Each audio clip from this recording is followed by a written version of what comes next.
আসসালামু আলাইকুম, good afternoon.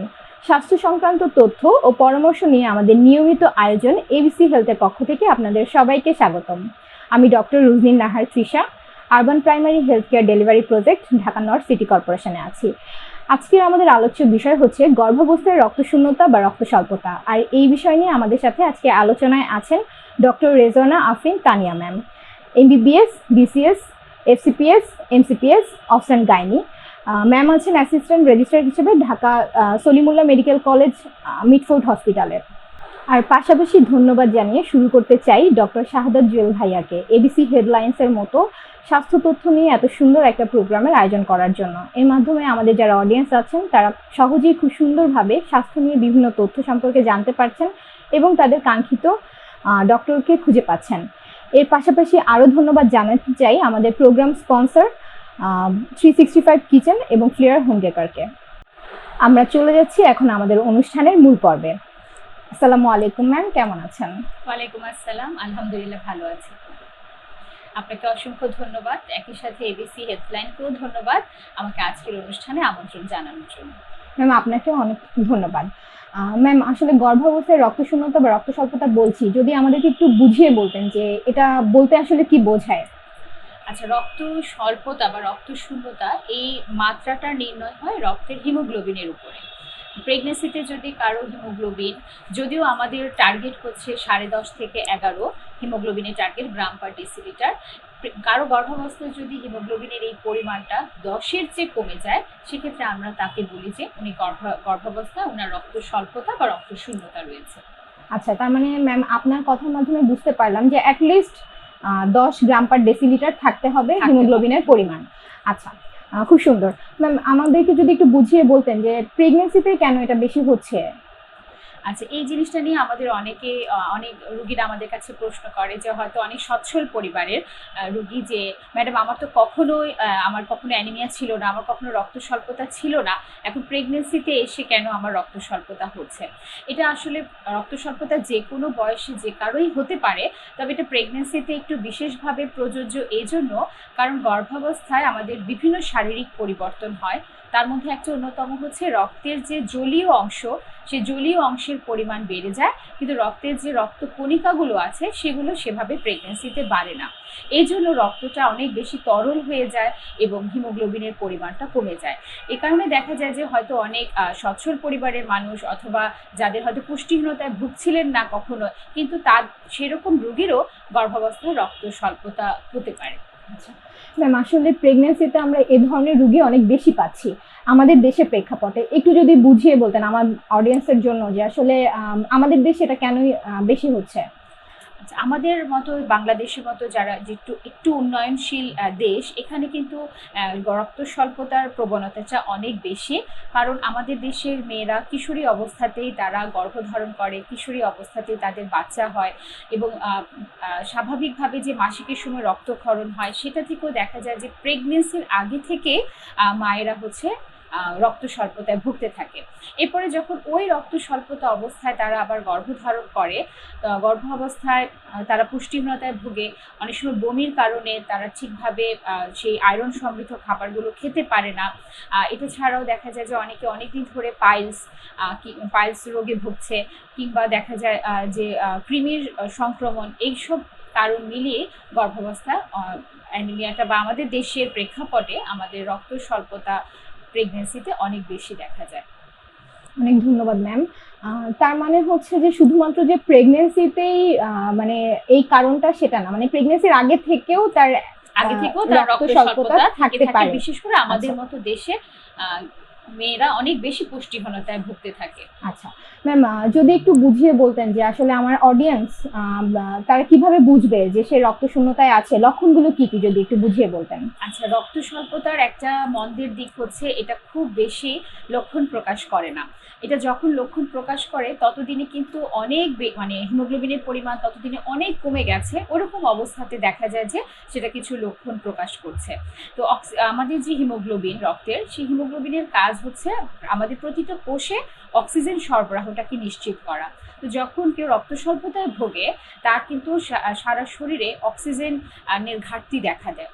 এই জন্য দেখা যায় খুব অল্প কাজ করে হাঁপিয়ে যাচ্ছে, কিংবা বুক ধড়ফড় করছে, খাবারে অরুচি হচ্ছে, দুর্বল লাগছে, চেহারা ফ্যাকাশে হয়ে যাচ্ছে, পায়ে পানি আসছে, কিংবা খুব খুব গুরুতর ক্ষেত্রে দেখা যায় যে অনেক সময় শ্বাসকষ্টও হতে পারে এই রক্ত স্বল্পতা থেকে। আচ্ছা, আসলে আমরা অনেক সময় এই লক্ষণগুলো থাকার পরেও মনে করি যে আসলে প্রেগন্যান্সিতে তো এগুলো স্বাভাবিক। তার মানে হ্যাঁ, অনেক রোগীরা এই জিনিসটাকে মনে করে এটা তো আমার প্রেগন্যান্সিতে হয়, স্বাভাবিকভাবেই তারা এটাকে ধরে নেয়। হয়তো তারা ডাক্তারের কাছে যায়ও না এই সমস্যা নিয়ে, কিন্তু যখন তারা ডাক্তারের কাছে আসে তখন দেখা যায় ইতিমধ্যে তাদের হিমোগ্লোবিনের পরিমাণ অনেকখানি কমে গেছে। তার মানে এই জাতীয় লক্ষণ প্রকাশ পাওয়ার সাথে সাথেই আমাদের ডাক্তারের পরামর্শে আসতে হবে। আচ্ছা, গর্ভাবস্থায় যদি এ ধরনের প্রবলেম হয়ে থাকে, মানে হচ্ছে রক্ত স্বল্পতা বা রক্ত শূন্যতা, সেই ক্ষেত্রে মা এবং বাচ্চার কি ধরনের ক্ষতি হতে পারে বলে আপনি মনে করেন? আসলে রক্ত স্বল্পতা যে প্রথমে আপনি যেরকম বললেন যে এগুলো তো যে কোনো মানুষের গর্ভাবস্থার স্বাভাবিক সমস্যা হিসেবে এই সমস্যাগুলো থাকে। এই জন্য অনেক সময় আমরা দেখা যায় যে আমরা রক্ত স্বল্পতাকে খুব বেশি গুরুত্ব দিতে চাই না। হ্যাঁ, রোগীরাও অনেক বেশি গুরুত্ব দিতে চান না, কিন্তু রক্ত শূন্যতা থেকে কিন্তু অনেক সমস্যা গর্ভাবস্থা হয়ে থাকে মা এবং বাচ্চা দুজনে। যেমন মায়ের যেটা হতে পারে যে তার খুব ঘন ঘন ইনফেকশন হয়, এই ইনফেকশন থেকে দ্রুত পানি ভেঙে যাওয়া বা খুব তাড়াতাড়ি ডেলিভারি হয়ে যাওয়া, সময়ের আগেই ডেলিভারি হয়ে যাওয়ার প্রবণতা দেখা দেয়। অনেক সময় হার্ট ফেলিউর হতে পারে, প্রসবকালীন সময় অতিরিক্ত রক্তক্ষরণ হতে পারে, ব্লাড প্রেশার বেড়ে যেতে পারে। আবার বাচ্চার ক্ষেত্রে দেখা যায় যে যেহেতু বাচ্চা অক্সিজেন পায় মায়ের শরীরে যে রক্ত সরবরাহ সেটা থেকে, যখন মায়ের শরীরে রক্ত সরবরাহটা ব্যাহত হয় বাচ্চাও কিন্তু অক্সিজেন সাপ্লাইটা কম পায়। এর জন্য কিন্তু স্বল্প ওজনের বাচ্চা ডেলিভারি হওয়ার প্রবণতা দেখা দেয়। আচ্ছা ম্যাম, আসলে এই যে সমস্যাগুলো, আসলে এই অনেকগুলো সমস্যা হয়তো আমরা অনেকেই জানতাম না। তো আপনার এই কথার মাধ্যমে আসলে আমরা সমস্যাগুলো অনেক সুন্দরভাবে জানতে পারলাম। তো আমি এখন একটু জানতে চাই যে ম্যাম, আসলে 9টা মাস তো একটা মা প্রেগনেন্ট থাকে, তাহলে আসলে সে কোন সময় এই রক্তের পরীক্ষা করলে আসলে জানতে পারবে যে তার রক্তে হিমোগ্লোবিনের পরিমাণ কম বা সে রক্ত শূন্যতায় ভুগছে? আচ্ছা, এটা খুব সুন্দর প্রশ্ন করেছেন। আসলে আমাদের যে হিমোগ্লোবিনের মাত্রাটা দেখা, এটা কিন্তু আমরা প্রতিটা গর্ভবতী নারীর ক্ষেত্রেই দেখা হয়। যখন তারা প্রথমবার একজন ডাক্তারের কাছে ভিজিটে আসেন, সেটা 3 মাস বা 4 মাস, যে সময় তারা প্রথম ভিজিটে আসেন, আমরা কিন্তু শুরুতেই তাকে একটা হিমোগ্লোবিন করতে দিই। এরপরে এই হিমোগ্লোবিনটা আবার তাকে 7 মাসের শুরুতে এবং জাস্ট ডেলিভারির আগে, যেমন 9 মাসের পরে আমরা আবার তাকে সেই হিমোগ্লোবিনটা রিপিট করতে দিই। এই যে 3 বার হিমোগ্লোবিন করতে দেয়া, এটা কিন্তু প্রতিটা গর্ভবতী মাকে করতে দেয়া হয়। আর যে মা অলরেডি তার অ্যানিমিয়া আছে, অলরেডি সে রক্ত স্বল্পতায় ভুগছে, তার ক্ষেত্রে কিন্তু এই টেস্টটা আরেকটু ঘন ঘন করার প্রয়োজন হতে পারে। অনেক সময় প্রতি মাসেও করার প্রয়োজন হতে পারে, যে আমরা যে চিকিৎসা দিচ্ছি সেই চিকিৎসার প্রতি তার কতটুকু রেসপন্স হচ্ছে সেটা দেখার জন্য, সেই ফলো আপটার জন্য। আচ্ছা ম্যাম, ধন্যবাদ। ম্যাম, আসলে সে যে পরীক্ষাটা করবে, এই পরীক্ষাটা কি আসলে করাটা জরুরি, কত বেশি জরুরি বা জরুরি কিনা? পরীক্ষাটা করা খুবই জরুরি। এই জন্য জরুরি যে আমরা সাধারণত রক্ত স্বল্পতার কারণ হিসেবে আমাদের দেশের জন্য খুবই কমন হচ্ছে আয়রনের ঘাটতি। কিন্তু আয়রনের ঘাটতি ছাড়াও আরো অনেক কারণে কিন্তু রক্ত স্বল্পতা হতে পারে, যার মধ্যে আর একটা কারণ হচ্ছে থ্যালাসেমিয়া। আমরা অনেকেই এখন পত্রপত্রিকায় আমরা থ্যালাসেমিয়া রোগটা সম্পর্কে জানি। থ্যালাসেমিয়ার সংক্রমণও কিন্তু আমাদের দেশে, আমাদের এই উপমহাদেশে অনেক কমন। তো এই সব অসুবিধা হচ্ছে, দুই ক্ষেত্রেই রক্ত স্বল্পতা হয়, কিন্তু দুই ক্ষেত্রে চিকিৎসা পদ্ধতিটা অনেকখানি ভিন্ন। এই জন্য আসলে একজন মায়ের রক্ত স্বল্পতাটা কেন হচ্ছে সেই কারণ নির্ণয় করার জন্য তার পরীক্ষা করাটা খুব জরুরি।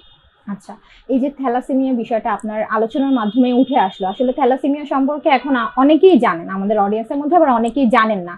তো আপনার কথার মাধ্যমে আসলে এই সুন্দর একটা পয়েন্ট আমরা পেলাম যে থ্যালাসেমিয়া রোগীদের ক্ষেত্রে আসলে চিকিৎসা পদ্ধতি ভিন্ন। তো আসলে অবশ্যই পরীক্ষা করাটা খুবই জরুরি। ঠিক আছে ম্যাম, এই যদি ধরা পড়ে যে সে রক্ত শূন্যতায় বা রক্ত স্বল্পতায় ভুগছে, সেক্ষেত্রে ম্যাম করণীয় কি বা চিকিৎসাটা কি? আসলে যখন আমরা দেখি যে একজন গর্ভবতী মায়ের রক্ত স্বল্পতা আছে, তখন তার চিকিৎসা পদ্ধতিটার মধ্যে আমরা এটা নির্ভর করছে তার হিমোগ্লোবিনের মাত্রাটা কত, অর্থাৎ কতটুকু তার সিভিয়ার, তার অ্যানিমিয়াটা কতখানি সিভিয়ার। আরেকটা নির্ভর করছে সে এখন কত সপ্তাহের গর্ভবতী তার উপরে। যদি দেখা যায় যে হিমোগ্লোবিনের পরিমাণটা 7 বা 7-এর চেয়ে কম, 7 গ্রাম পার ডিএল, এর চেয়ে যদি কমে যায়, তখন দেখা যায় সে যে গর্ভাবস্থায় যে যত সপ্তাহে থাকুক না কেন তাকে রক্তের বদলে রক্ত, অর্থাৎ ব্লাড ট্রান্সফিউশনই তাকে করতে হচ্ছে। আর যদি দেখা যায় এখনো অনেক সময় বাকি এবং রক্তে হিমোগ্লোবিনের পরিমাণটা 7-এর চেয়ে বেশি, সেক্ষেত্রে আমরা মুখে আয়রন ক্যাপসুল কিংবা শিরায় আয়রন দেওয়ার মাধ্যমে আমরা চিকিৎসা করে থাকি। যদি একটু বুঝিয়ে বলতেন যে এটা তো হচ্ছে ওষুধ বা এই জাতীয় ব্যাপার গেল, ওষুধের চিকিৎসা, কি কি খাবার খেলে ঘরোয়া কি কি উপায় আসলে সে তার রক্তে হিমোগ্লোবিনের মাত্রাটা বাড়াতে পারে? আচ্ছা, এটা খুবই সুন্দর প্রশ্ন করেছেন আপনি। আমাদের একটা ভুল ধারণা আছে, রোগীদেরও একটা ভুল ধারণা আছে যে না, খুব হয়তো দামি দামি খাবার খেতে হবে আয়রনের ঘাটতি পূরণ করার জন্য। আবার অনেকে হয়তো খাবার খাচ্ছেন কিন্তু ঠিক আয়রন সমৃদ্ধ খাবার কোনগুলো সেটা হয়তো উনি বুঝতে পারছেন না বা সেটাতে প্রতি তিনি গুরুত্ব দিতে পারছেন না। তো আমরা আয়রন আসলে পেয়ে থাকি, আমরা এনিম্যাল সোর্স থেকেও পাই, ভেজিটেবল সোর্স থেকেও পাই, আবার হচ্ছে ফল থেকেও পাই। তো এনিম্যাল সোর্স থেকে যেটা, সেটা ফার্স্ট ক্লাস প্রোটিন এবং সেটা বেশি ভালো, সেখানে আয়রনের পরিমাণটা অনেক বেশি। মাছ, মাংস, ডিম যদি খাওয়া যায় প্রেগনেন্সিতে, সেখান থেকে কিন্তু প্রচুর পরিমাণে আয়রন আসে। প্রচুর পরিমাণে আয়রন লিভারেও থাকে, মানে যেটা কলিজা, গরুর কলিজাতেও থাকে। কিন্তু যেহেতু একই সাথে সেটা ভিটামিন এ থাকে অনেক বেশি, যা আমরা প্রেগনেন্সিতে খুব বেশি দেই না, এই জন্য গরুর কলিজাটা আমরা খুব বেশি খেতে উৎসাহিত করি না। কিন্তু মাছ, মাংস এবং ডিমে প্রচুর পরিমাণে আয়রন আছে। আবার যদি আমরা একটু সবজির দিকে দেখি যে কোন সবজি খেলে বেশি আয়রন পাওয়া যাবে, তার মধ্যে আছে লাল শাক, কচু শাক, যেটা খুব কমনলি আমরা কিন্তু পেয়ে থাকি, লাল শাক, কচু শাক এবং হচ্ছে ডাল। হ্যাঁ, সেই ডালেও কিন্তু আমরা প্রতিদিন খাবারের সাথে যে ডাল খাই, সেই ডালেও কিন্তু প্রচুর পরিমাণে আয়রন আছে। আপনার এই কথার মাধ্যমে আসলে আমিও অনেক কিছু জানলাম। কারণ হচ্ছে আসলে অনেকেরই ধারণা যে দামি দামি খাবার খেতে হবে প্রেগন্যান্সিতে, কিন্তু আসলে কিন্তু কারো রক্তশূন্যতা বা রক্ত স্বল্পতা হলে এত সুন্দর, মানে অল্প টাকাতেই যে আসলে সেটা আয়রনের ঘাটতিটা পূরণ করা সম্ভব, এটা আসলে আপনার কথার মাধ্যমে খুব সুন্দর করে উঠে আসছে।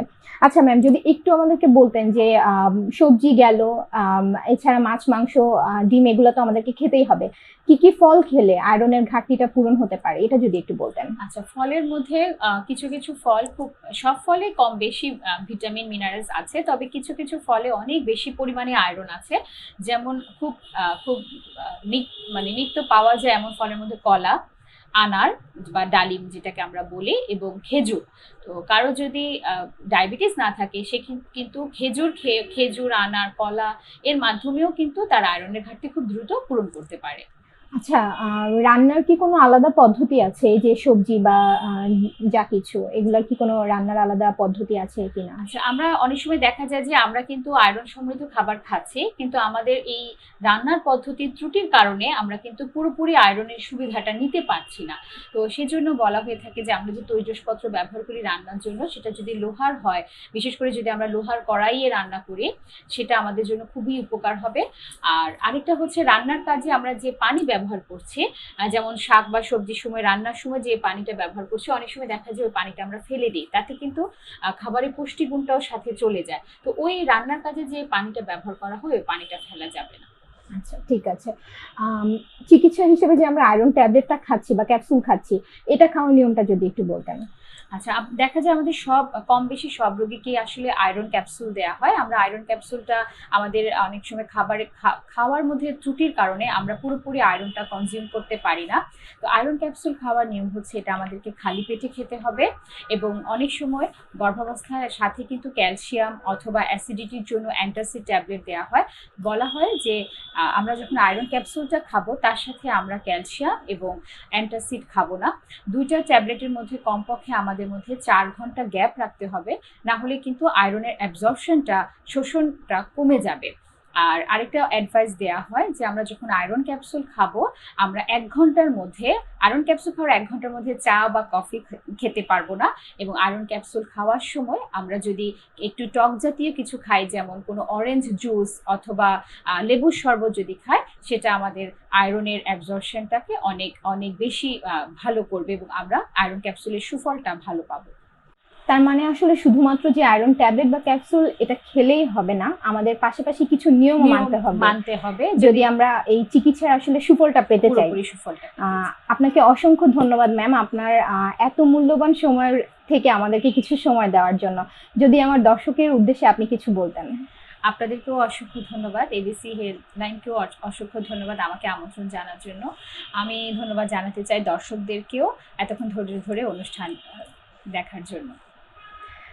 সবাইকে অসংখ্য ধন্যবাদ আমাদের সাথে এতক্ষণ থাকার জন্য। আপনাদের যদি কোনো প্রশ্ন থেকে থাকে গর্ভাবস্থায় রক্তশূন্যতা বা রক্ত স্বল্পতা নিয়ে, তাহলে আমাদের এবিসি হেডলাইন্সের পেজে অথবা ভিডিওর কমেন্ট বক্সে জানাতে পারেন। আমরা ইনশাআল্লাহ যথাসাধ্য চেষ্টা করব আপনাদের সমস্যার সমাধান দেওয়ার জন্য। সর্বোপরি বলতে চাই, সুস্থ থাকুন, ভালো থাকুন, আমাদের সাথেই থাকুন, এবিসি হেডলাইন্সের সাথেই থাকুন। আসসালামু আলাইকুম।